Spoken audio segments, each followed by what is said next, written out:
ఇసుక అక్రమ రవాణాను అడ్డుకోవాలని కలెక్టర్లు, ఎస్పీలకు సీఎం ఆదేశం. ఇందిరమ్మ ఇళ్ల నిర్మాణానికి ఉచితంగా ఇసుక రవాణా చేయాలని సూచన.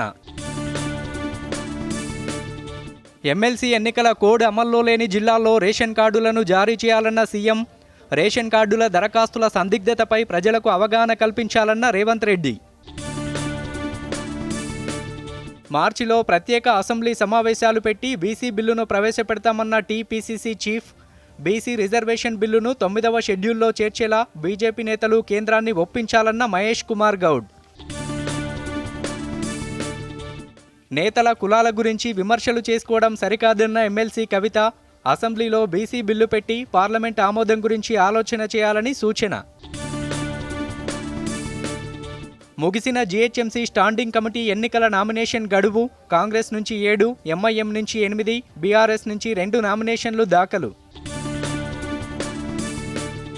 సమూల మార్పులతో సరికొత్త ఆదాయ పన్ను చట్టం తెస్తున్నామన్న కేంద్ర ఆర్థిక మంత్రి. అందరికీ అర్థమయ్యేలా సరళ పదాలను నూతన ఐటీ చట్టంలో చేర్చుతున్నామని నిర్మలా సీతారామన్ వెల్లడి. ఉత్తరాదిని వణికించిన వరుస భూకంపాలు. ఢిల్లీ, నోయిడా, గురుగ్రామ్, గాజియాబాద్లో ప్రకంపనలు. అటు బీహార్లోని పలు ప్రాంతాల్లో కంపించిన భూమి. రిక్టర్ స్కేల్పై తీవ్రత 4.0గా నమోదు.